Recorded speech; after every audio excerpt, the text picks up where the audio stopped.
Saya kalau mau dari pusat mau ke arah Tangerang ke arah sini, arahnya harus ke barat kan. Kalau saya bilang saya nggak mau ke barat karena jalan yang baik itu adalah ke timur, karena kalau ke barat jalannya bolong-bolong misalnya. Sampai tujuan nggak? Enggak, saya di Bekasi sekarang. Tapi ketika saya prinsipnya begini, nggak penting deh, yang penting walaupun jalannya nggak baik, yang paling penting adalah arah yang benar ke sana. Sampai tujuan nggak? Sampai. Tak selalu Tuhan menjawab doa, namun Dia beri yang terbaik di waktu yang tepat. Bapak yang baik, terima kasih Tuhan buat kesempatan demi kesempatan untuk kami sadar bahwa Tuhan tidak pernah tinggalkan kami. Hadirat Tuhan bukan sekedar kami rasakan di dalam gedung gereja, tapi hadirat Tuhan selalu ada dalam hidup kami. Sebabnya Tuhan sadari kami hari lepas hari bahwa tidak pernah sedetik pun Tuhan tinggalkan kami. Tidak ada siapapun dan apapun yang sanggup memisahkan kasih Tuhan atas hidup kami. Terima kasih Bapak yang baik, kami percaya firman Tuhan akan jadi pedoman makanan yang sehat bagi jiwa dan roh kami. Dan kami percaya Tuhan, kami terus bertumbuh di dalam kasih karunia Tuhan, tidak kehilangan pegangan, karena kami tahu bahwa adalah kasih Tuhan yang ada dalam hidup kami. Terima kasih Bapak yang baik, kami sambut firman kebenaran di dalam nama Tuhan Yesus, Juru Selamat kami yang agung. Kami berdoa dan mengucap syukur. Kita sama-sama katakan, amin, amin, amin, amin, amin. Amin, haleluya. Silakan duduk, shalom. Oke. Saya tadi baru antar istri saya ke airport. Saya udah pas-pasin waktunya nih. Ke sini, ke airport, sampai ke BSD. Pas waktu ya, pas sih. Ya telat dikit lah 5 menit sampai di parkiran. Hidup ini adalah perjalanan. Perjalanan itu kadang-kadang ada pintu-pintu yang Tuhan tutup. Dan lebih banyak pintu yang Tuhan tutup sih ya daripada yang dibukain. Supaya kita belajar menangani yang namanya kekecewaan, terus menangani yang namanya dikecewakan sama orang yang dekat bahkan dan lain sebagainya. Saya ini kalau di tes DISC ya kepribadian, saya personality, saya saya stabil cermat. Istri saya intim dominan. Beda ya. Jadi maksudnya gini. Orang intim itu kalau ketemu orang rame. Contohnya papa saya almarhum. Kalau ketemu orang, wah seperti udah kenal lama gitu. Terus pas sudah selesai, Papa udah kenal sama dia? Enggak, baru aja katanya gitu. Itu orang intim. Orang intim temennya banyak, karena seru orangnya. Orang intim dapat energi dari orang lain. Jadi biasanya kalau orang intim itu kerjaannya biasanya sales atau marketing. Karena jago ngomong. Dia justru bisa stres kalau dia di dalam rumah sendirian. Karena ekstrovert biasanya. Orang intim disuruh jadi akuntan bisa mati duduk dia. Ya, karena dia intim. Nah, semua kepribadian ini punya kelemahan sama punya kelebihan. Saya juga punya kelemahannya. Orang seperti saya yang stabil cermat, kelebihannya adalah teliti. Kalau analisa teliti, kalau belajar teliti. Saya dulu S2 sampai summa cum laude, padahal belum bertobat loh. Saya sekolah di luar negeri, saya satu-satunya orang international student di kota saya, di Oklahoma dulu, yang dapat summa cum laude. Karena suka belajar, makanya rambutnya habis. Ya. Karena teliti, dilahirkan begitu ya, udah jadi suka belajar. Gitu. Nah, orang seperti saya, kelemahannya nggak fleksibel. Kalau udah itu aja, karena udah planning, tapi jagoan planning. Makanya kalau misalnya mau liburan, biasanya saya disuruh planning sama istri saya. Orang intim, kelebihannya adalah temannya banyak dan sangat fleksibel. Kekurangannya orang intim adalah, dia pelupa, kamar berantakan, dan dia udah ngilangin handphone 5 kali di toilet. Ketinggalan di toilet, hilang. Udah 5 kali. Dulu, sekarang udah bertumbuh, jadi dewasa.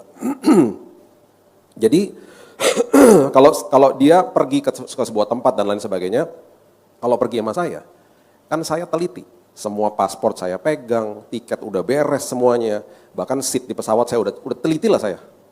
Sampai saya udah mikir jauh banget ke depan, sudah planningin buat mereka. Tadi dia pergi sendiri. Dan dia pergi ke luar negeri, berarti harus ada paspor. Saya pencet Google Map, jam 5 sore, 1,5 jam ke Soekarno-Hatta. Dari Soekarno-Hatta ke GBI Intermark, setengah jam. Oh bisa sih, bang gitu.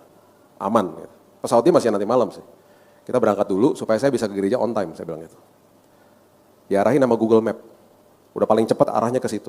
Baru kita mau keluar dari kompleks rumah kita. Dari rumah saya ke Soekarno-Hatta 30 kilo. Saya tinggal di Jakarta Pusat.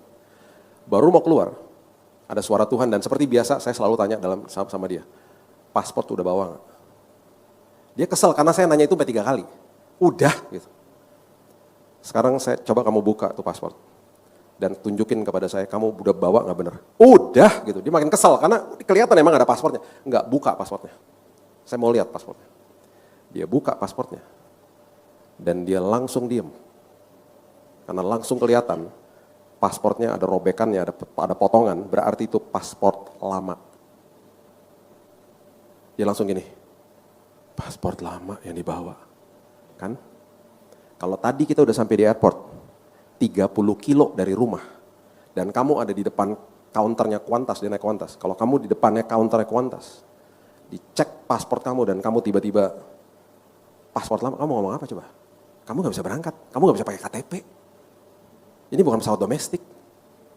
Makanya saya nanya, karena itu kelebihan saya. Itu kekurangannya kamu yang saya harus lengkapi terus. Makanya kalau ditanya jangan ngambek. Iya. Untung masih di kompleks rumah. Kita bisa pulang. Iya kan? Jadi kalau lain kali suaminya nanya-nanya terus, bilang aja iya. Karena memang di dalam zona ini saya lebih jagoan. Di dalam zona-zona yang lain ya kamu lebih jagoan lah. Kan kita saling melengkapi. Untung kan aku tanya, ini semua karena Roh Kudus bukan kuat dan gagah saya bilang gitu. Ternyata sampai rumah. Saya cek lagi Google Map-nya, berubah arahnya. Dikasih jalan yang lain. Saya bilang terima kasih ya Tuhan, bukan masalah pasportnya. Pasti di jalan yang tadi itu ada sesuatu yang gak baik. Saya tahu Tuhan selalu pimpin ke dalam jalan yang benar. Bukan sekedar jalan yang baik. Jalan yang baik belum tentu benar. Jalan yang benar pasti bawa kebaikan. Saya kalau mau dari pusat mau ke arah Tangerang ke arah sini, arahnya harus ke barat kan. Kalau saya bilang saya nggak mau ke barat karena jalan yang baik itu adalah ke timur. Karena kalau ke barat jalannya bolong-bolong misalnya. Sampai tujuan nggak? Enggak, saya di Bekasi sekarang. Tapi ketika saya prinsipnya begini, nggak penting deh. Yang penting walaupun jalannya nggak baik, yang paling penting adalah arah yang benar ke sana. Sampai tujuan nggak? Sampai. Jadi di dalam sebuah kebaikan belum tentu benar. Makanya carilah dahulu kerajaan Allah dan kebenarannya, bukan kebaikannya. Baru segala sesuatu ditambah-tambahkan dalam hidupmu. Amin. Nah, di dalam sebuah perjalanan hidup manusia, kita ini udah dikasih ruang lingkup sama Tuhan. Coba lihat Kejadian pasal yang pertama, ayat yang pertama. Kejadian pasal yang pertama, ayat yang pertama. Mungkin kita udah hafal ayat ini. Dikatakan begini, pada mulanya Allah menciptakan langit dan bumi. Sederhana dan seringkali dibaca cepat-cepat. Pada mulanya itu berarti Tuhan menciptakan waktu. Tuhan menciptakan waktu untuk kita. Itu sebabnya kita terjebak di dalam kronosnya manusia, waktunya manusia. Ya, kita diciptakan sama Tuhan, bahkan kita dikasih masa tugas di bumi ini, dikasih tahu di Mazmur 70 kalau kuat 80 tahun. Ya. Jangan stres gitu ngeliatin saya, itu ayat Alkitab ya. Mazmur 90 ayat 10, langsung berhitung ya. Aduh ampun, tinggal sekian lagi usia saya. Ya nggak apa-apa, kita cuma transit di sini ya. Ya, mama saya usianya 81 tahun, dia tinggal di sebelah rumah. Mungkin adik saya pernah ke sini, Jesse, pernah ya. Dia tinggal sama Jesse sebelah rumah saya. Mama saya kalau ditanya gini, tante rahasia usia panjang apa? Jawabannya selalu begini, makan ikan yang banyak, olahraga, dia masih naik sepeda statis sambil ngangkat beban, di depan TV 40 menit, seminggu bisa 3 kali. Dia kalau jalan cepat banget di mall, naik tangga turun tangga, no problem, masih traveling kemana-mana, 81 tahun. Mukanya nggak berubah, teman-teman saya bilang begini, tante, selain Tuhan adalah tante yang nggak pernah berubah. Ya. Terus satu lagi dia bilang gini, tahu nggak rahasia usia panjang apa? Minum wine. Jadi dia jadi gini ya, keluarga saya ini termasuk dia adalah pendiri toko buku Immanuel tahun 68. Ya. Semua kakak-kakaknya udah pada meninggal, tinggal satu sama dia, tinggal berdua. Jadi karena kita dari toko buku Immanuel, kita stok perjamuan kudus kan banyak di rumah. Ya kan? Jadi dia selalu gini kalau perjamuan kudus, jangan minum anggur yang kayak beginian. Minum anggur tuh harus yang asli seperti Paulus. Nah loh, emang ada ayatnya mah? Ada, baca, cari aja tuh di Alkitab. Ada, mama juga lupa yang di mana. Pokoknya ada. Itu pembenarannya dia. Tiap sore dia minum wine segini. Dia bilang apa? Supaya jantungnya kuat. Dan betul sampai hari ini kuat banget jantungnya. Dia kalau jalan di mall cepetnya luar biasa. Dia suka olahraga jalan-jalan di mall. Bukan belanja, dia bukan tipe orang suka belanja. Cuman ada satu toko kesukaan dia, Watson. Kenapa? Karena di situ suka ada beli sabun satu, buy one get two free. Mah, sabun cuci tangan udah kebanyakan di rumah. Gak apa-apa bagi-bagi tetangga, dealnya lagi bagus soalnya. Jadi setiap kali di jalan-jalan di mall, pulang-pulang bawa sabun cuci tangan. Dari Watson. Itu mama saya. Ya. Nah, saya jadi mau ngomong apa jadi lupa.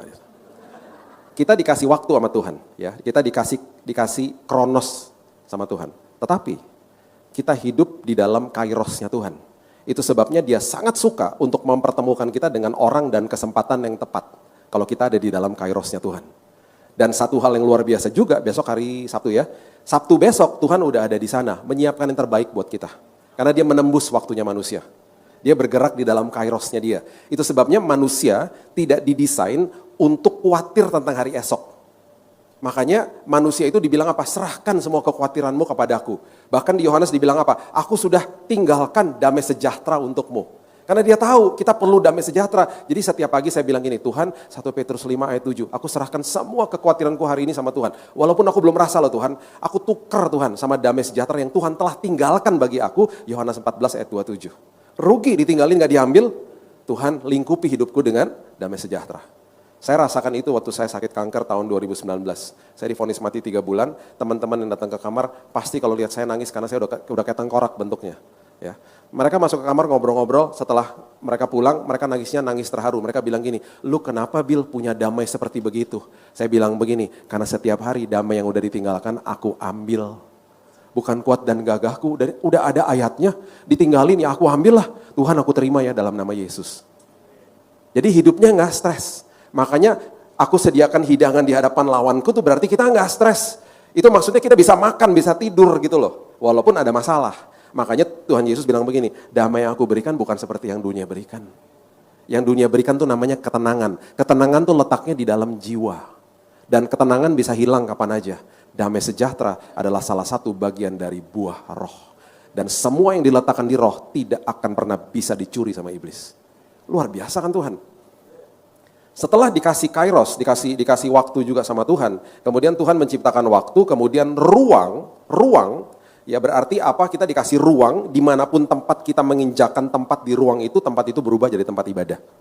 Karena kita gerejanya, ini gedungnya. Ya, jangan kebalik loh ya. Zaman dulu gerejanya ini, dianggap sebuah tempatnya. Semua dimasukin sama Yesus ke dalam sini. Ketika dia hadir, semuanya. Ya, sacrifice atau pengorbanan gak ada artinya tanpa ketaatan. Gereja adalah saudara dan saya, eklesianya. Jadi ketika saya injakan kaki saya dimanapun, tempat itu berubah jadi tempat ibadah. Kalau enggak kita jadi jagoan kandang. Makanya banyak suami istri sampai ke gedung gereja lagi bertengkar di mobil gini. Udah nyampe gedung gereja, ntar kita sambung lagi ya. Sampai mana ntar Bu? Jangan lupa kita sampai mana tadi itu berantemnya. Sampai gedung gereja apa? Munafik, shalom, lagi berantem tuh. Terus angkat-angkat, kemurahanmu lebih dari, terus lihat isinya. Lebih dari, ntar lo ya. Tapi nyembah Tuhan. Enggak benar atau enggak semuanya tuh. Makanya banyak orang munafik gereja lain bukan di sini. Nanti pulang doa berkat disampaikan masuk ke dalam mobil. Sampai mana tadi? Lo pikir gue lupa? Hah? Gitu. Buset deh. Mobilnya berubah Pak, Bu. Mobilnya berubah jadi tempat ibadah. Karena kita gerejanya. Masuk ke dalam rumah, rumahnya berubah jadi tempat ibadah. Masuk ke kantor, kantornya berubah jadi tempat ibadah. Tadi pagi saya paling suka kalau salah satu kesukaan saya adalah khotbah di marketplace. Karena saya paling suka kalau ngobrol sama mereka. Saya bilang apa? Marketplace itu tempat yang sangat kudus. Jangan bilang hari Minggu, hari kudus, hari Senin sampai Jumat, hari kerja, enak aja. Hari Minggu, hari kudus di gedung gereja. Hari Senin sampai hari Jumat, hari kudus di gedung kantor. Karena kita gerejanya. Jadi waktu saya injakan kaki di sana, berubah jadi tempat ibadah. Saya tidak akan curi waktu. Saya akan kerjakan semuanya untuk kerajaan sorga, bukan untuk bos saya. Setelah itu baru untuk bos saya, semua regulasi kantor saya ikutin.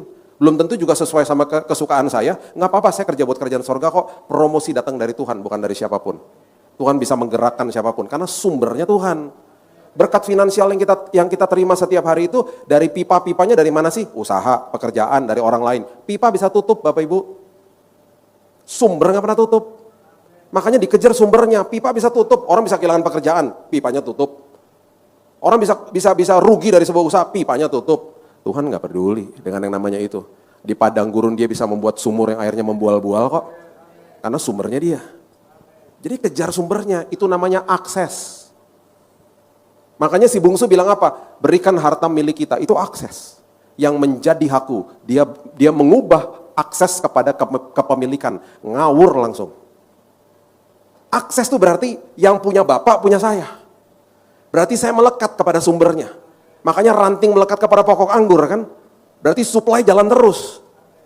Berarti apa yang terlepas dari tangan gak mungkin terlepas dari hidup. Karena supply jalan terus. Tapi ketika dia bilang saya mau melepaskan akses kepada hak kepemilikan. Dia pergi ke negeri yang jauh, ampas babi. Ampas yang menjadi makanan babi, kelihatan menarik untuk dimakan. Itu gambaran orang dunia yang mengejar harta, jabatan, status, ketenaran, dan uang. Itu ampas yang menjadi makanan babi. Dan mereka pikir bahwa hal-hal itu bisa memberikan kepuasan. Gak akan pernah. Saya punya teman yang istrinya 8. Dan dia selalu bilang gini, saya ini setiap malam, Mas Billy, sudah seperti kapal yang tidak tahu mau berlabuh di mana. Karena ada 8 rumah dengan istri berbeda-beda. Tergantung saya ada di daerah mana, saya berlabuh di situ. Makanya selalu ada pakaian di mobil. Saya ketemu sama istri yang ke-8. Dia bilang gini, Mas, orang lain diduain, saya di-8-in Mas. Ya salah lu sendiri. Setelah sekian lama gak ketemu lagi. Gak pernah puas hidupnya. Gak akan ada kepuasan. Makanya firman Tuhan bilang apa? Ya, lapar dan hauslah akan kebenaran. Maka engkau akan dipuaskan. Gak ada yang lain di luar itu. Ya, itu ruang. Kemudian dia bilang apa? Tuhan menciptakan waktu, ruang, dan materi. Materi, berarti kita harus menguasai materi. Kita salah satunya kita menguasai uang, bukan uang menguasai kita. Kalau uang bisa bicara, uang akan bilang begini sama kita. Bos, saya jangan jadi bos. Anda aja jadi bosnya. Saya jadi hamba. Saya berfungsi sangat baik ketika saya jadi hamba. Tapi ketika Anda jadi hamba saya, wah ngawur ntar kita. Itu kalau uang bisa ngomong, dia akan ngomong gitu ke kita. Ya, kuasai kehidupan, bukan hidup menguasai kita, bukan. Karena selanjutnya kalau kita baca Kejadian 1:26, kita bisa eksposisi ini kejadian. Dahsyatnya luar biasa, karena ini rancangan awalnya Tuhan. Gitu loh. Ya. Nah ini perjalanan hidup. Ini introduction dari perjalanan hidup kita. Ya.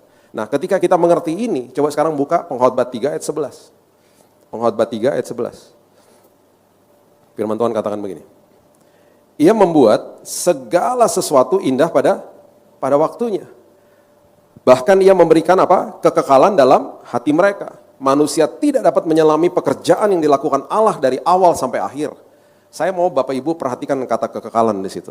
Tuhan memberikan kekekalan di dalam hati manusia.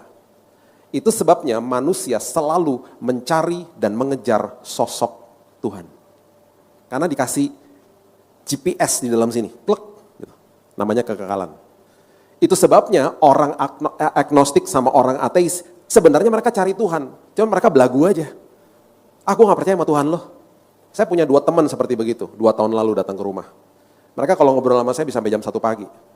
Dan saya gak pernah bantah, karena orang seperti begitu, saya tahu mereka udah dikasih kekekalan. Mereka lagi cari, mereka cuap-cuap aja. Mereka mengilahkan ketidakpercayaannya mereka. Jadi ketidakpercayaan mereka itu jadi kebanggaan mereka. Terus mereka cari, akhirnya mereka cari dari harta, dari status, dari segala macam dalam hidupnya. Nggak pernah puas. Dan bolak-balik datang ke rumah, kenapa? Karena pernah saya debat kusir sama mereka. Orang-orang ya, kita harus paham gini ya. Kalau ngobrol sama orang dunia, jangan debat kusir. Jangan bilang gini, lu salah, jangan. Diamin aja, biarin mereka ngomong. Nanti ketika mereka minta pendapat saya bilang begini. Dan ngomongnya harus hati-hati. Menurut gue, kan lo nanya kan ya, menurut gue begini. Saya nggak pernah, lu salah nggak pernah. Menurut gue gini. Kalau dia nanya, kalau nggak nanya saya dengerin aja. Bolak-balik datang terus. Karena penasaran. Karena nggak pernah debat kusir. Nggak lama kok, 6 bulan. Terima Yesus dua-duanya. Dan sekarang mereka jadi orang-orang yang sangat-sangat radikal buat Tuhan. Mereka bilang gini, Bill, gue baru ngerti sih sekarang. Gue tuh bolak-balik datang ke lu ya. Dan thank you ya by the way Bill, lu udah dengerin gue. Dan minta maaf nih, gue suka di rumah lu sampai malam gitu ya. Tapi gue nyadar ketika lu kasih ayat ini. Karena memang sampai kapanpun manusia akan cari, karena udah ditaruh kekekalan di dalam sini. Dan yang taruh itu hanya bisa Tuhan. Manusia selalu cari sumbernya. Nah di dalam perjalanan hidup ini, kita juga begitu. Kita kadang-kadang bingung, kita mesti kemana nih Tuhan? Seperti Abraham berangkat dari kota namanya Ur, disuruh pergi ke tanah perjanjian, cikal bakal menjadi bangsa Israel. Alkitab mengatakan di Ibrani dia nggak tahu loh kota yang ia tujui, hanya dikasih tahu arahnya aja. Orang Majus juga gitu. Orang Majus nggak pernah tahu mereka harus ke Bethlehem. Mereka tahu mereka harus ke Bethlehem pas mereka udah nyampe di Yerusalem. Dan orang Majus itu datangnya dari arah-arahnya mereka, dari arah-arahnya Abraham. Abraham dari Ur, Mesopotamia, Irak. Ada kemungkinan besar orang Majus dari Persia, karena itu yang paling beradab pada saat itu. Itu jaraknya 2000-an kilo ke Yerusalem. Dan nggak mungkin, kalau sekarang kita mau ke Bali, mau ke tempat-tempat yang dekat-dekat yang ya mungkin berapa sih, 1000 kilo, 1500 kilo, naik pesawat 1 jaman udah nyampe. Kita bisa bilang begini, ke Bali yuk besok, lucu juga tuh ya, yuk gitu, gue pas bisa nih, yuk 2 hari deh, yuk gitu. Majus nggak bisa begitu sama temennya. Yerusalem yuk, berapa kilo? 2000, yuk seru juga tuh ya, nggak bisa, 3 bulan. Naik onta, naik keledai, naik kuda. Plus bawa logistiknya bisa logistik nightmare. Mereka bawa tenda, bawa makanan ternak, bawa buat badan buat mereka sendiri, belum lagi karung yang penuh dengan hadiah. By the way ya, orang Majus nggak pernah disebut 3 loh di Alkitab. Ya, nggak ada. Orang pemberiannya 3, orang Majus nggak pernah disebut 3. Ketua drama, bertobatlah engkau. Ya. Dan orang Majus nggak pernah bawa kotak kecil malu-maluin aja. Karung, bahasa aslinya itu karung. Dan orang Majus, kalau kita pelajari sejarahnya, kalau mereka berangkat, 1 Majus pada saat itu rombongannya paling sedikit 40 orang. Kan raja, mana mungkin traveling sendiri 3 bulan. Jadi udah please deh ya, udah cuma 3, dikasih kotak kecil, terus cuma bertiga, terus jalannya cuma bertiga di atas panggung. Terus orang Majus nggak pernah ke palungan. Orang Majus ke rumah, Yesusnya udah jadi anak, nggak pernah disebutnya bayi. Dan orang Majus berarti apa? Karena mereka nggak pernah ke palungan, berarti mereka nggak pernah ketemu sama gembala. Udah cuma 3, persembahannya kecil, ke palungan, ketemu sama gembala, hai-haian lagi, hai guys. Ngawur tuh gak semuanya. Saya pernah ngomong gini sama satu gereja, dia bilangnya, yuk gitu ya Pak. Jadi kalau oke lah taruhlah 3 ya. Berarti kalau 1 Majus itu rombongan yang 40, berarti 120. Pak nggak jadi Pak gelaran Majus kita batalkan karena kas gereja bisa tekor. Kenapa? Bajunya mahal-mahal Pak. 3 Majus saja mahal, ya nggak jadi Pak gelaran Majus. Ya, 120 perginya ke rumah. Yesusnya jadi anak, Yusuf nggak pernah disebut. Berjumpa sama anak, Yesus udah jadi anak sama Maria. Ayo, ketua drama bertobatlah. Baca Matius 2 dan lihat pelan-pelan ya. Yusufnya nggak ada loh. Itu berarti udah hari kerja, mungkin dia lagi gojek ya. Nggak ada dia. Ya. Saya cuma mau kasih tahu aja, ini mereka nih berangkat dari tempat yang sangat jauh. Mereka nggak tahu ujungnya. Sama seperti kita hari ini. Kita tuh dipertemukan sama orang yang tepat. Mereka dipertemukan sama Herodes, walaupun jahat. Dipergunakan sama Tuhan untuk membawa kebaikan bagi mereka. Mereka baru terbuka ternyata di Bethlehem. Cuma 9 kilo dari Yerusalem. Sama juga seperti Abraham, nggak pernah tahu. Kita juga dalam perjalanan hidup nggak pernah tahu ujungnya seperti apa. Kita cuma dikasih pelita, yaitu firman Tuhan. Dan itu bukan lampu sorot. Cuma bisa lihat setapak demi setapak. Itu perjalanan iman namanya. Tuhan ujungnya seperti apa? Tuhan diem. Tuhan cuma bilang gini, kan saya jalan sama kamu, ngapain kamu ribet? Kamu lihat setapak demi setapak, aku akan pimpin hidupmu. Dan jangan kaget kalau tiba-tiba aku diam dan kamu harus berdiam diri dan jangan bergerak. Dan jangan kaget kalau tiba-tiba pintunya ketutup karena ada bahaya di balik situ. Karena aku yang tahu. Tugas kita kalau traveling, jangan bawa bagasi masa lalu. Bagasi masa lalu selalu berat-berat. Jadi jangan bawa extra bag. Tadi istri saya sebelum berangkat dia bilang ini, sayang ini lebih dari 30 kilo enggak? Karena cuma boleh 30 kilo. Enggak, saya karena udah kebiasaan tahu koper udah kayak timbangan aja. Kira-kira sih mas. Enggak sampai nih sih gitu. Enggak boleh bawa ekstra bagasi. Tahu enggak, orang kalau bawa ekstra bagasi terus dia traveling sama orang terdekat sama dia, yang repot orang yang traveling sama dia karena angkatin kopernya akhirnya. Ya, coba lihat ya. Coba lihat. Filipi pasal yang ketiga ayat 7 sampai 8, coba lihat. Filipi 3 ayat 7 sampai 8. Tetapi apa yang dahulu merupakan keuntungan bagiku, sekarang kuanggap rugi karena Kristus. Malahan segala sesuatu kuanggap rugi karena pengenalan akan Kristus Yesus. Tuhanku lebih mulia daripada semuanya. Oleh karena dialah aku telah melepaskan semuanya itu dan menganggapnya sampah supaya aku memperoleh Yesus. Nah sekarang gini, ya Bapak Ibu, saya tahulah kita ini mungkin atau pernah atau sedang saat ini, dan udah pasti kita ngalamin ini. Ada sampah-sampah dari masa lalu. Salah satu pertanyaan saya, bukan salah satu lah, pertanyaan pertama saya, kalau ada 2 anak muda datang ke saya dan mau nikah. Pertanyaan pertama saya, kamu dekat sama papamu nggak? Kamu dekat sama papa nggak? Kenapa? Karena kalau dia tidak punya figur ayah dalam hidupnya, pasti, saya sekarang berani katakan pasti, karena bukan 95% lagi, pasti insecure, obsesif, posesif, cemburuan, nggak percaya diri. Terus apa hubungannya? Karena ayah pemberi identitas, ibu pemberi kehangatan. Saya tinggal di Amerika 13 tahun. Negara nomor 1 di dunia, fatherless. Populasi penjara mereka, 25% dari populasi penjara di dunia. Yang bayarin makanan mereka siapa? Negara rugi. Karena banyak orang di penjara. Kenapa? Ujung-ujungnya kalau ditanya, fatherless. Nggak punya figur bapak dalam hidupnya. Oke, nggak masalah kalau misalnya bapakmu memang tidak melakukan tugasnya. Yang harus diluruskan adalah lari ke Tuhan. Jadikan dia bapakmu yang luar biasa. Karena akhirnya figur bapak di sorga terdistorsi gara-gara bapak di bumi. Dan akhirnya banyak sampah yang dibawa dari masa lalu. Itu extra baggage. Itu bagasi ekstra. Papa saya, asli dari Manado. Dari kampung namanya Tomohon. Papa saya punya papa, itu tentara Kenil. Jadi opa lantang nih opanya saya nggak pernah ketemu sama dia, udah meninggal waktu saya lahir. Dia adalah opa yang sangat jahat dan galak di sana. Itu katanya cerita papa saya. Dia udah kebiasaan papa saya, diikat di pohon, ditelanjangin, disemutin sama semut merah, digebukin di kampungnya dia. Dia kepahitan sama bapaknya, oh jelas. Terus waktu dia cerita itu, waktu saya udah duduk di bangku SMA, saya bilang gini, Pak, kan biasanya orang-orang seperti papa gebukin anaknya juga. Dan istrinya dipukulin. Kok papa gak pernah kayak begitu sama kita? Bahkan papa sama mama lebay banget. Ngasih bunga mulu. Papa saya kalau ngasih bunga ke mama, gak kira-kira dulu tuh.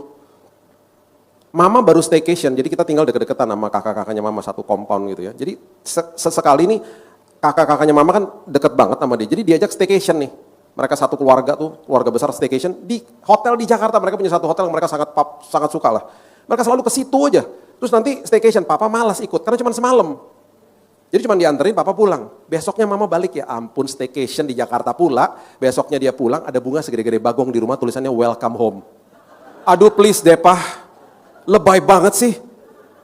Terus dia bilang gini, emangnya harus kalau kasih bunga harus pas lagi ulang tahun?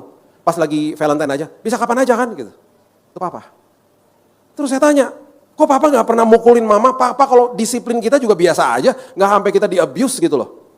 Dia bilang begini, sebelum saya menikah sama mama, tahun 66, saya lepaskan semuanya di altar Tuhan. Karena saya gak mau bawa ekstra bagasi ke pernikahan. Itu sebabnya saya dipulihkan, keluarga ini tidak pernah lihat sampah dalam hidup saya. Bapak Ibu, kalau kita bawa sampah dari masa lalu, yang dirugikan orang terdekat. Saya kasih ayatnya ya. Ini begini, biasanya ya, orang kalau misalnya kepahitan sama masa lalu, itu kepahitan masa lalu diulang-ulang di dalam pikiran dia. Direkam diulang-ulang dalam pikiran dia. Kemudian badannya bisa sakit. Kemudian dia bisa mengeluarkan kata-kata sampah dari mulutnya. Makanya orang-orang seperti begitu, itu terlalu banyak sampahnya. Dekat dia tuh negatif terus. Semua orang dilihatnya negatif. Dan ini yang mengerikan. Coba lihat di Ibrani pasal yang ke-12 ayat 15. Ibrani 12 ayat 15. Jagalah supaya jangan ada seorang pun menjauhkan diri dari kasih karunia Allah. Oke, perhatikan kalimat itu karena sebentar saya akan berikan ayat yang luar biasa tentang ayat ini. Jangan jauh-jauh dari kasih karunia. Kemudian disambung lagi.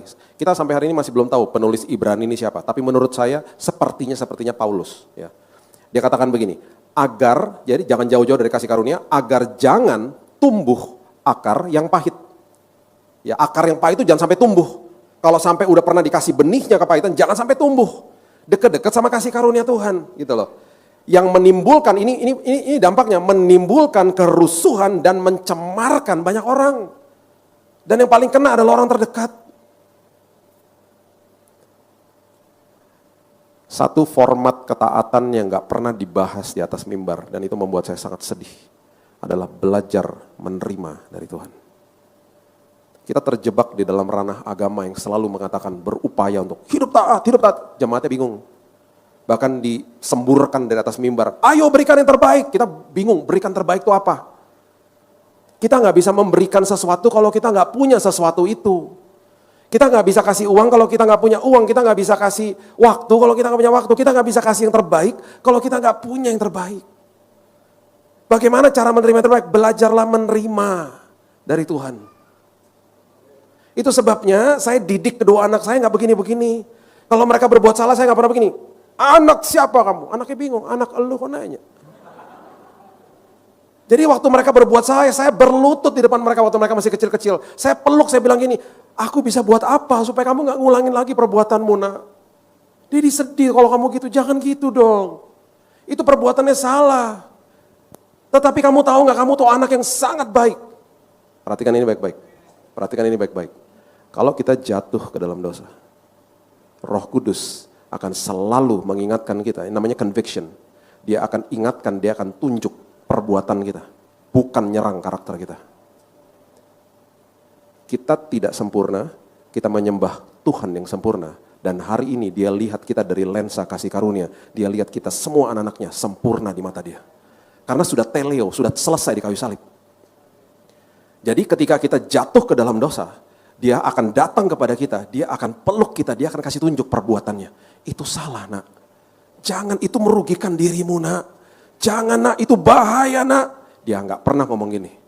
Emang kamu tuh kurang ajar, kamu tuh nggak layak di hadapan. Itu kalau sampai ada tuduhan seperti begitu, itu bukan suara Tuhan. Itu suara iblis. There is no condemnation in Christ. Roma 8 ayat 1. Tidak ada tuduhan, penghakiman, ataupun hari ini yang namanya penghukuman dari Tuhan. Kenapa? Selesai. Percuma kalau nggak. Makanya saya punya satu pelajaran tentang tabir.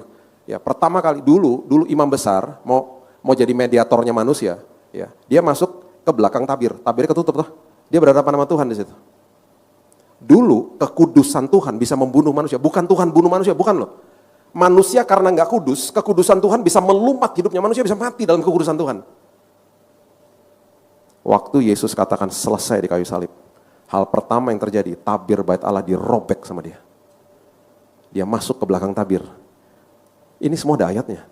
Dia berhadapan dengan Bapa di sorga. Dia memperdamaikan Bapa dengan manusia. Dan dia bawa kita masuk ke belakang tabir. Itu sebabnya dia disebut adalah perintis di Ibrani. Prodromos. Dia teriak kepada si isi sorga. Sebentar lagi ada orang penting mau datang. Siapa? Kita. Diperdamaikan dengan tahta Tuhan. Dan bahkan hari ini roh yang membangkitkan Kristus dari kematian ada di dalam kita. Dan kitanya gak mati. Kenapa? Karena tiap hari kita dikuduskan sama dia. Kita bukan hidup taat untuk jaga, kita bukan hidup taat untuk meraih kekudusan, bukan. Mana bisa kita meraih kekudusan, kita hidup taat karena kita sudah dikuduskan. Jangan kebalik-balik loh. Kita hidup taat karena kita sudah dilayakan, bukan untuk dilayakan. Saya mengerjakan keselamatan itu artinya I'm working out my salvation, bukan working for my salvation. Bukan mengerjakan untuk dapat keselamatan, saya mengerjakan karena saya mempertahankan keselamatan ini. Hati-hati loh dengan interpretasi atau tafsiran ayat-ayat ini. Matius 5, ini ayat yang buat stres kadang-kadang. Aku harus sempurna, sama seperti Tuhan sempurna. Betul, itu kata-katanya begitu. Baca bahasa aslinya, you shall be perfect. Kamu akan disempurnakan, sama seperti Kristus telah disempurnakan. Itu kata sempurna dengan kata selesai di kayu salib, itu sama teleo, tetelestai, sama, komplit. Ya, makanya belajar firman Tuhan, jadi matetes. Orang yang mau belajar dan diajar sama firman Tuhan, supaya nggak kehilangan pegangan. Dan kemudian lakukan itu kepada generasi berikutnya. Jangan digini-giniin, dirangkul. Jangan diserang karakternya. Karena Yesus gak pernah begitu. Saya bilang begini sama Keaton anak saya. Dek, kamu kalau buka pintu mobil hati-hati loh dek. Kenapa dek? Karena kalau buka pintu mobil, kalau kamu diantar ke sekolah pagi-pagi, naik mobil pribadi, naik taksi, naik Grab, naik Gokar, apapun itu. Hati-hati dek, karena ada 18 juta motor di Jabodetabek. Hah? Iya. Mengerikan dek. Motor-motor di Jakarta. Semua pengendara motor sini pasti sopan-sopan. Kecuali yang ada di luar sana. Dulu saya salah satu sekolah kehidupan itu dengan pengendara motor. Karena mereka nyalip mobil dan saya klakson dulu ya. Saya klakson. Bukan mau apa-apa, cuma mau peringatin aja, hati-hati, klik. Dia buka helm. Apa loh? Nah, ada darah Manado loh, jangan salah. Ada panas-panasnya makan dabo-dabo soalnya. Istri saya punya paspor yang hebat, dia selalu pegang kaki saya. Udah sayangnya jangan ya, jangan-jangan dia jemaat. Nah. Saya kalau dengar kata jemaat, Langsung luluh hati saya. Iya ya, jangan-jangan jemaat ya. Ya udah biarin aja. Iya ya, jangan dia mungkin lagi bete ya dimarahin istrinya. Iya udah makanya jemaat gitu. Setiap kali ada motor nyebelin istri saya, ingat jemaat, ya jemaat. Jadi saya nggak bisa ngapa-ngapain. Lama-lama saya mempertanyakan, ini jemaat gereja mana? Kurang ajar semua. Enak aja. Tapi satu hari, kalau kita lulus sekolah kehidupan yang validasi itu orang terdekat. Tiba-tiba istri saya bilang gini, kok kamu udah biasa-biasa aja sama motor-motornya begitu? Berarti lulus. Amin. Sekolah kehidupan Nabi Yesus datang semua kita. Kita punya kelemahan masing-masing kok. Ya. Nah, ini yang saya mau kasih tahu. Anak saya habis saya kasih tahu. Besoknya, bukan besoknya, 2 hari setelah itu. Saya nggak bisa ngantar ke sekolah, teman saya pas lagi di rumah, tinggal dekat rumah sih. Pagi-pagi dia bilang, bang, gue nganterin deh adek AA, si Keiten ya, anak lo gitu. Oh yaudah, thank you ya, karena lo kan ada pelayanan, thank you gitu. Dia pakai mobil saya. Siang-siang teman saya bilang gini, mobil lo penyok tuh. Kenapa? Ditabrak motor. Iya elah. Kenapa? Dia buka pintu gak lihat-lihat. Pas dia gak lihat, pas ketabrak, pas ada motor. Kejadian jeger ketabrak. Pas lihat pintunya, aduh penyok banget. Malam hari waktu saya ketemu dia, sudah biasa saya kalau ketemu anak saya dari dulu, saya selalu peluk mereka tiap hari dan saya selalu katakan I love you sama mereka tiap hari. Jadi malam hari pintu kebuka, saya ketemu sama dia, saya bilang, hey Keiten, how are you? Udah lama, udah dari tadi pagi gak ketemu. Saya peluk dia. Di tengah pelukan itu saya bilang gini, Kay, are you okay? Kamu okay nggak? Kenapa dia? Karena kejadian udah pagi dia juga udah lupa. Katanya ketabrak motor. Dia tiba-tiba nangis. Oh iya, bukan aku yang ketabrak mobilnya. Saya dalam hati, saya juga tahu mobilnya. Cuman saya nggak peduli sama mobilnya. Banyak orang kan ngomong gitu, itu lihat tuh mobilnya. Anaknya berpikir apa? Mobil lebih penting daripada dia. Kamu okay nggak? Saya nggak peduli mobilnya. Are you okay? Kamu ikut keserempet nggak? Aku nggak apa-apa, Dad. Terus dia nangis. Dia aku sorry banget, Dad. Aku betul-betul lupa. Aku lupa banget, sorry banget, Dad. It's okay. Yang penting kamu okay. Terus saya bisikin gini, Keiten, next time hati-hati ya nak. Sekarang saya mau tanya Bapak Ibu. Berikutnya dia buka pintu mobil, dia akan sangat hati-hati toh. Bukan karena dia ketakutan sama saya. Karena waktu dia ingat sama saya, dia hormat sama bapaknya. Itu kasih karunia. Jadi kalau ada orang ngomong gini, Pak kasih karunia berarti tiket buat dosa, berarti kamu belum ngalamin kebaikan Tuhan. Kalau kamu ngalamin kebaikan Tuhan, kamu makin gak mau buat dosa. Itu segitu besarnya dia sangat sayang sama kita. Jangan pernah rasa tertuduh tentang masa lalu, jangan bawa extra baggage dalam hidupmu, ke masa depanmu. Dan kalau sampai teringat, saya akan kasih ayat ini. Kalau sampai teringat, udah pasti iblis akan ingetin momen-momen yang menyakitkan itu. Perhatikan ini. Yohanes 18 ayat 18. Yohanes 18 ayat 18. Sementara itu, hamba-hamba dan penjaga-penjaga bait Allah telah memasang api arang. Sebab hawa dingin waktu itu. Dan mereka berdiri berdiam di situ, juga Petrus berdiri berdiam bersama-sama dengan mereka. Oke? Saya mau Bapak Ibu perhatikan ada kalimat atau ada kata di situ api arang. Oke? Saya jelasin. Ini posisi letaknya di teras rumahnya Imam Besar Kayafas. Malam hari. Oke? Yesus lagi ditahan. Karena saking dinginnya mereka membuat api arang. Kalau Bapak Ibu pernah lihat film-film itu biasanya ada saya nggak tahu bentuknya seperti apa ya. Tapi kalau di film-film biasanya itu ada gentong, dikasih kayu-kayu, dibakar. Di negara-negara yang 4 musim, ada negara lagi winter, mereka berdiam. Berdiam itu biasanya para homeless, orang-orang yang lagi di luar, berdiam itu menghangatkan badan. Jadi Petrus berhadapan sama api arang, dia menghangatkan badan berdiam, di situ di posisi ini, di depan api arang, dia menyangkal Yesus. Disamperin sama seseorang. Lu bukannya murid Yesus? Kaget dong? Enak aja, bukan. Dia nyangkal Yesus di depan api arang. Momen api arang. Yang menulis ini adalah Yohanes. Yohanes satu-satunya murid yang berdiri di depan kayu salib. Cara penulisan kitab Injilnya dia bukan sinoptik. Tidak seperti Matius, Markus, dan Lukas. Makanya dia di ayat pertama Yohanes 1 ayat 1, dia memulai sebuah pewahyuan yang terjadi sebelum kejadian 1 ayat 1. Pada mulanya adalah firman. Bapak Ibu mau membaca tentang kasih, bacalah kitab-kitab yang ditulis sama Yohanes. Karena dia lihat sendiri gurunya mati secara brutal di depannya dia. Dan sebelum Yesus mati dititipkan ibunya kepada Yohanes. Yohanes tulis bukunya dengan sebuah pandangan mata langsung yang dia lihat dan juga dari ibu Yesus. Dia nulis ini tentang temannya loh. Dan apa yang dia tulis? Kemudian Yohanes 21 ayat 9 coba lihat. Ini adalah momen ketika Yesus ketiga kali menampakkan diri kepada murid-muridnya. Dan angka-angka di Alkitab itu betul-betul luar biasa detail. 3 kali itu adalah angka kebangkitan. Kepada 7 murid angka kemenangan. 7 muridnya lagi menjala ikan di Danau Tiberias. Siapa aja? Ada Petrus di situ. Ada Yohanes, ada Yakobus, ada Nathanael, ada Simon, ada 2 lagi nggak disebut namanya. Ya, 3 kali penampakan, yang ketiga ini kepada 7 murid yang lagi menjala ikan di Danau Tiberias. Yesus ada di pinggir pantai. Dia lagi masakin mereka breakfast, makan pagi. Mereka sampai ke pantai, dia lagi masakin breakfast, ikan sama roti. Coba perhatikan ayat ini. Ketika mereka tiba di darat, mereka melihat apa? Api arang dan di atasnya ikan dan roti. Ini Yesusnya udah mati, udah bangkit loh. Dan udah 3 kali ketemu sama Petrus. Dia belum ngobrol one on one sama Petrus. Dan waktu Petrus lihat api arang yang Yesus lagi masakin breakfast, ingat gak dia pasti sama malam itu? Ini ditulis sama Yohanes detail. Dia langsung gini, aduh api arang. Kayak Yesus lagi nyentil dia, tau gak? Ingat gak momen api arang?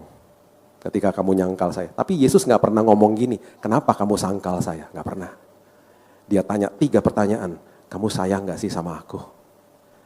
Dengan kata lain, karena aku terlebih dahulu udah sayang sama kamu, mati dan bangkit buat dirimu, kamu sayang gak sih sama aku? Dia mau ketika kita mengingat tentang momen-momen yang mengecewakan dalam hidup kita, dia mau kita paham bahwa kasih karunia-Nya cukup bagi kita. Dia pulihkan Petrus hari itu. Dia tanya 3 kali, dan 3 kali dia bilang gini, gembalakan domba-dombaku. Aku mau kamu pulih, supaya kamu jadi pilar gereja mula-mula. Dia berkhotbah 3.000 orang terima Yesus setelah itu. Dan jadi pilar gereja mula-mula. Orang yang pengecut, orang yang nyangkal Yesus, padahal di awal dia bilang gini, aku gak mungkin nyangkal kamu. Ketika dikonfrontasi sama Yesus, gak pernah. Kamu kenapa? Enggak. Dia cuma tanya, kamu sayang gak sih sama aku? Jadi kalau ada momen-momen api arang dalam hidup kita, kalau kita sampai teringat sama sesuatu yang pernah terjadi masa lalu, ingatlah kasih karunia Tuhan cukup bagi kita. Saya berdoa perjalanan hidup kita menjadi perjalanan yang berhasil. Dan pesan saya cuma satu, jangan bawa sampah dari masa lalu. Tuhan akan terus bawa kita maju, karena ada perkara besar terjadi di depan kita. Makanya mobil kaca yang paling besar adalah kaca depan, bukan kaca spion. Lihatlah ke depan dan perhatikan selalu ada rambu-rambunya, ada damai sejahtera, ada sukacita, itu rambu-rambu dari Tuhan. Amin. Saya akan tutup dengan kisah nyata ini ya. Saya mendarat di kota Calgary di Kanada. Saya cari tempat parkir karena saya janjian sama teman saya. Saya bawa keluarga saya waktu itu. Saya sampai di airport, saya sewa mobil, masukin koper semua di mobil, belum sampai ke hotel, teman saya udah bilang, Bill, ini teman hamba Tuhan. Ini jemaat pada mau ketemu, yuk makan siang dulu. Oke, saya cari tempat parkir di downtown, gak dapet. Tiba-tiba di tengah-tengah mobil-mobil itu ada satu tempat kosong. Saya parkir di situ, saya dalam hati, puji Tuhan dapat tempat parkir, saya makan siang. Setelah 2 jam makan siang, saya balik ke mobil, mobilnya hilang. Mobil sewaan loh, ada koper semua di situ, mobilnya hilang. Reaksi pertama saya adalah telepon 911. Pak, mobil saya dicuri. Saya dalam hati gini, ini negara kok ada pencurinya, kan katanya aman gitu ya. Saya udah berkali-kali ke sana, aman kok negaranya, kok ini baru saya mobil kok dicuri lagi, mobilnya dicolong gitu. Dia bilang, sebentar Pak, saya cek. Selagi dia cek, tiba-tiba saya lihat ada rambu kecil di situ. Loading zone. Tempat bongkar muatan, yang parkir di situ akan segera diderek. Saya nggak lihat, ada tulisannya kecil. Jadi waktu orangnya balik saya bilang gini, Pak sepertinya bukan dicuri Pak, mobil saya sepertinya diderek. Dia cek ulang, dia bilang, betul Pak, sejam lalu mobil Bapak diderek karena parkir di tempat yang salah. Dikasih tahu tempat mengambilnya, sore-sore saya ambil ke sana. Dendanya 1,8 juta. Nyelekit nggak? Nyelekit. Dan saya paling sebel, dan saya masih ingat sampai hari ini muka mbaknya. Karena itu dia paling nyebelin. Karena saya bilang gini sama dia, Mbak, saya ini dari Indonesia ya, Jakarta. Ya. Di Jakarta rambunya gede-gede Mbak. Kenapa di sini rambu tuh kecil-kecil? Tahu nggak dijawab apa? Tapi kan ada. Kamu aja nggak lihat. Ih, nyebelin. Di situ saya belajar, firman Tuhan juga selalu kasih rambu-rambu. Ya, ingat loh. Damai sejahtera, sukacita, hikmat dikasih sama Tuhan loh, rambu-rambunya.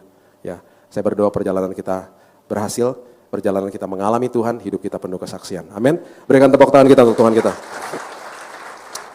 Bapak yang baik, terima kasih Tuhan buat malam yang indah ini. Aku percaya bahwa firman Tuhan menjadi bekal dalam hidup kami. Kami gak mau bawa Tuhan sampah-sampah dari masa lalu.